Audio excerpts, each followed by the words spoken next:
Modern agriculture is highly productive, but it is also inefficient. Fertilizers are often applied uniformly across fields. Water is distributed without precise measurement, and pesticides are used broadly rather than targeted. This creates a pattern. Inputs are applied where they are not always needed, and the result is wasted resources, increased costs, and unnecessary environmental impact.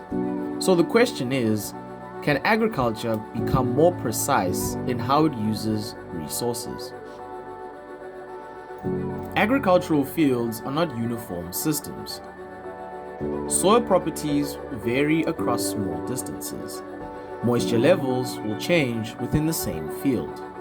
Nutrient availability is uneven, and crop performance is spatially variable. But traditional farming treats fields as uniform units. This thus leads to over-application in some areas and under-application in others. Precision agriculture addresses this by using data. Sensors, satellites, and monitoring systems will collect information on soil conditions, crop health, and moisture levels. Then AI systems will analyze the data to guide decisions. The principle with this innovation is simple.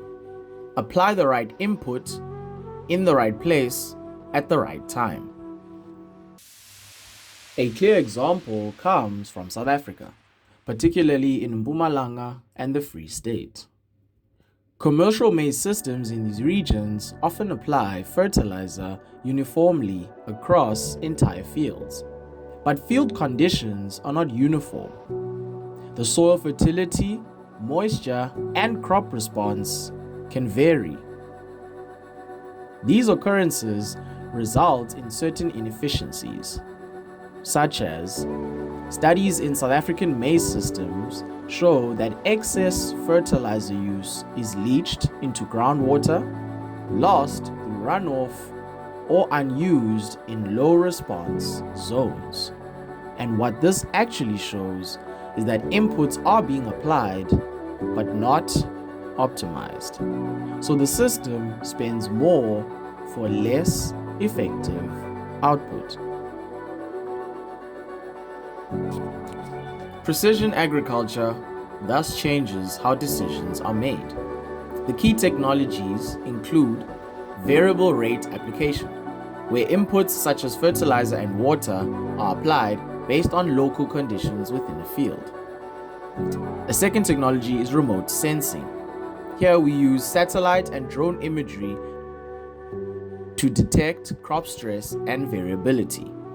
Thirdly, we use AI-driven decision systems. With these systems, data is analyzed to optimize timing and quantity of inputs. And finally, we use automation. Here, machinery can adjust operations in real time based on data inputs. The goal is not to increase inputs with the use of these technologies, but rather it is to reduce unnecessary inputs whilst maintaining productivity. A strong example of this comes from ZZ2, which mainly operates in Limpopo province.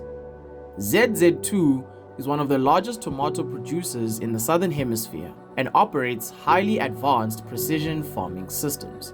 Their approach integrates soil mapping and zoning, real-time moisture monitoring, drip irrigation and fertigation systems, and data-driven decision-making across fields. The outcomes that they observed by using these methods were varied. The first one being that precision irrigation systems have reduced water use by around 20 to 40% compared to conventional methods. Secondly, fertigation allows nutrients to be applied directly to the root zone, thereby improving uptake and reducing losses. Thirdly, crop performance is more uniform across fields due to targeted input application. And finally, reduced input waste lowers operational costs while maintaining high productivity. So what this shows is that the system is not applying more technology. It is merely applying more precision. Inputs are also no longer spread across fields. They are delivered exactly where needed. This converts data, decision, and efficiency, which made the solution highly beneficial. Precision agriculture is often framed as a technological upgrade, yet it is not. Rather, it is a shift in how agricultural systems are managed, from uniform application to targeted optimization. So if agriculture continues to treat fields as uniform systems, resources will continue to be wasted. If agriculture becomes precise, the costs decrease, the environmental impact decreases, and system efficiency increases. So the future of farming will not be defined by how much technology is used, but rather it will be defined by how effectively that technology reduces inefficiency.